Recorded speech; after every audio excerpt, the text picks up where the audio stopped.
जब हम लोग इन्वेस्टमेंट का प्लान बनाते हैं तो नए नए ऑप्शन ढूंढते हैं कि हमें कहाँ इन्वेस्ट करना चाहिए, कहाँ पे ज़्यादा रिटर्न मिल सकता है। और ये नए ऑप्शन ढूंढने में हमें एक ऑप्शन दिखता है लिक्विड फंड। ये लिक्विड फंड है क्या? क्या ये ज़्यादा रिटर्न देता है? क्या ये इक्विटी जैसा ही रिस्की है? क्या एफडी जैसा सेफ है? क्या है इसका पूरा डिटेल इस वीडियो में जानने वाले हैं। और ये कितने फ़ायदेमंद है या नुकसानदेह है, इसमें हमें इन्वेस्ट करना चाहिए या नहीं करना चाहिए, ये सारा कुछ इस वीडियो में जानने वाले हैं। इस वीडियो में बने रहें और अगर इस चैनल पर नए हैं तो चैनल को सब्सक्राइब करना ना भूलें और बेल आइकन को प्रेस जरूर करें। तो चलिए शुरू करते हैं इस वीडियो को। तो पहले जानते हैं लिक्विड फंड होता क्या है। लिक्विड फंड म्यूचुअल फंड ही है, लेकिन म्यूचुअल फंड सुनते हमारे दिमाग में घूमने लगता है शेयर, स्टॉक मार्केट, रिस्क, फलाना ढिमकाना, सारा कुछ दिमाग में घूमने लगता है हमारे। यहीं पे लिक्विड फंड थोड़ा अलग हो जाता है, क्योंकि म्यूचुअल फंड पैसा लगाते हैं शेयर्स में, बॉन्ड्स में, ये सब में पैसे लगाते हैं। लेकिन लिक्विड फंड्स सिर्फ डेब्ट इंस्ट्रूमेंट में पैसा लगाते हैं, जिसमें रिटर्न फिक्स होता है, एक फिक्स रिटर्न मिलता है। लिक्विड फंड म्यूचुअल फंड जैसा शेयर्स में पैसे नहीं लगाते हैं, वो डेब्ट इंस्ट्रूमेंट्स में पैसे लगाते हैं। जैसे आपका हो गया कमर्शियल पेपर्स हो गया, टी बिल हो गया, कॉर्पोरेट बॉन्ड्स हो गया, कॉर्पोरेट एफडीज हो गया, जिसमें एक फिक्स रेट पे रिटर्न मिलता है।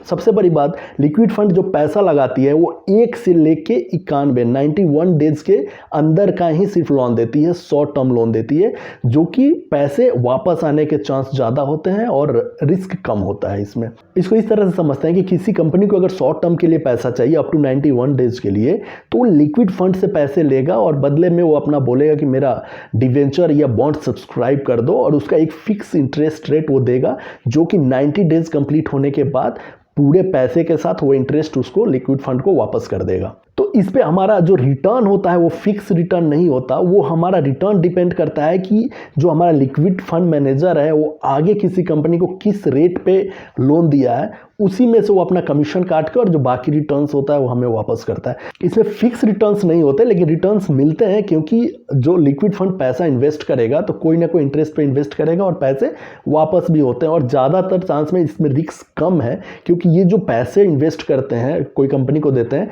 तो शॉर्ट टर्म के लिए देते हैं, और शॉर्ट टर्म में कंपनी का क्या सिचुएशन है इसका आइडिया लगाया जा सकता है कि वो पैसा वापस करेगा कि नहीं। तो ये इजीली पैसा वापस आ जाता है, तो ये थोड़ा रिस्की कम रिस्की है। तो अब देखते हैं कि लिक्विड फंड पे रिटर्न कितना मिलता है। लिक्विड फंड पे रिटर्न हमें जो बैंक में एफडीज पे रिटर्न मिलता है उसी के इक्विवेलेंट हमें रिटर्न्स मिलता है। जो आज की डेट में अगर देखें तो 4 से 5% जो हमें एफडी पे रिटर्न्स मिल रहा है, तो इक्विवेलेंट ही रिटर्न्स आपको लिक्विड फंड्स पे भी मिलेगा। तो ये एफडी का रिटर्न्स और लिक्विड फंड का रिटर्न्स लगभग सेम होता है। अब यहाँ पे हम लोग समझेंगे कि जब एफडीज में जो रिटर्न्स मिल रहा है वही रिटर्न्स लिक्विड फंड्स में मिल रहा है, तो हम लोग रिस्क क्यों लें?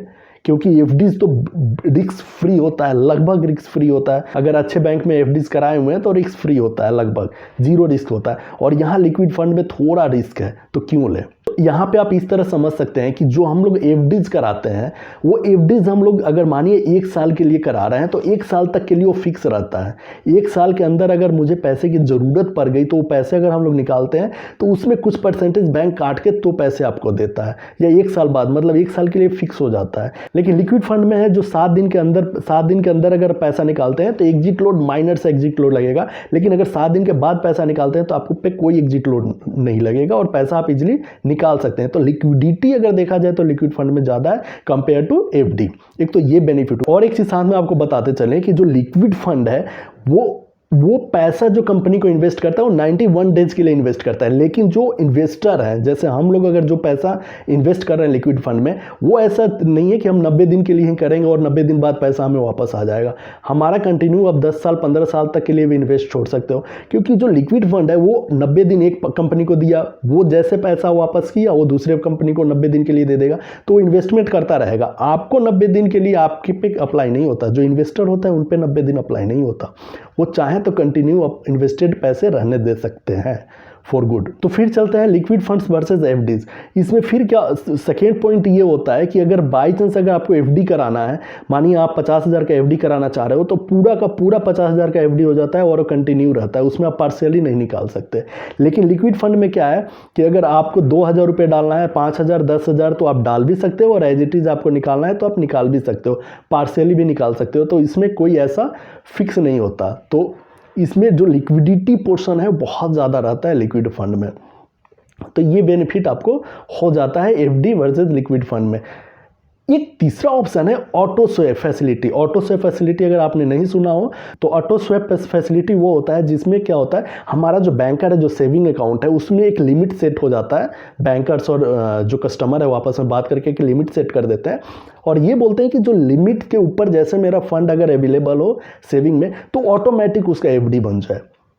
तो वो क्या, तो वहाँ क्या होता है कि जैसे हमारा मानिए अगर 20,000 का लिमिट करते हैं और मेरे अकाउंट में 30,000 रुपये आ गए तो 20,000 छोड़ के जो 10,000 बचे वो 10,000 का ऑटोमेटिक एफडी में कन्वर्ट हो जाएगा और उसमें एफडी का इंटरेस्ट मिलने लगेगा। तो ये ऑटो से फैसिलिटी का बेनिफिट्स है। जो पैसा का एफडी बनेगा अगर आपको इमीडिएट ज़रूरत पड़े या कुछ दिन बाद ज़रूरत पड़े तो उसको आप विड्रॉ भी कर सकते हैं। बाकायदा बाई एटीएम भी आप विड्रॉ बाकायदा बाई एटीएम भी आप विड्रॉ कर सकते हैं, कहीं स्वेप करके भी आप वो पैसा विड्रॉ कर सकते हैं। ये एक बेनिफिट है ऑटो सेव फैसिलिटी का। लेकिन ऑटो सेव फैसिलिटी से अगर कंपेयर किया जाए लिक्विड फंड का तो यहाँ पे क्या होता है, जो ऑटो सेव फैसिलिटी है उसमें क्या होता है कि अगर आपने पैसा डाला और आपको 10 दिन 15 दिन 20 दिन बाद ही पैसे की ज़रूरत पड़ गई तो एफडी में हमेशा क्या होता है, डे के हिसाब से आपका इंटरेस्ट रेट बढ़ता है। अगर आप 1 महीने के लिए पैसा इन्वेस्ट करते हैं तो आपको इंटरेस्ट रेट कम मिलता है। अगर आप 1 साल के लिए इन्वेस्ट करते हैं तो उसका अलग इंटरेस्ट मिलता है। अगर आप 5 साल के लिए इन्वेस्ट करते हैं तो उसका अलग इंटरेस्ट मिलता है। तो इस तरह से क्या होता है कि अगर आप ऑटो स्वेप में आपका पैसा ट्रांसफ़र होता है और अगर 20 दिन बाद आप निकाल लेते हैं तो आपको इंटरेस्ट बहुत कम मिलेगा। लेकिन लिक्विड फंड में ऐसा नहीं है। लिक्विड फंड में है आप पैसा अगर इन्वेस्ट करते हैं उसी इंटरेस्ट पे आपको रिटर्न मिलेगा जो इंटरेस्ट पे आपका पैसा आगे इन्वेस्ट होगा। तो इस पे इंटरेस्ट पोर्शन ज़्यादा मिलता है, तो इसमें रिटर्न्स ज़्यादा मिलता है compare to auto swap facility का। अगर तीनों फैसिलिटी को कंपेयर किया जाए liquid fund, FDs and auto swap, तो ये तीनों सही है। डिपेंड करता है कि आपका इन्वेस्टमेंट का पर्पज़ क्या है, आपका रिक्वायरमेंट क्या है, वो आप अपने रिक्वायरमेंट से तीनों जगह पे इन्वेस्ट कर सकते हैं। तो अगर ये वीडियो आपको अच्छा लगा होगा तो नीचे कमेंट बॉक्स में जरूर बताएं और ऐसे इंटरेस्टिंग और नॉलेजेबल वीडियो के लिए हमारे चैनल को सब्सक्राइब कर लो, बेल आइकन को जरूर प्रेस कर दें। तब तक मिलते हैं अगले वीडियो में। बाय।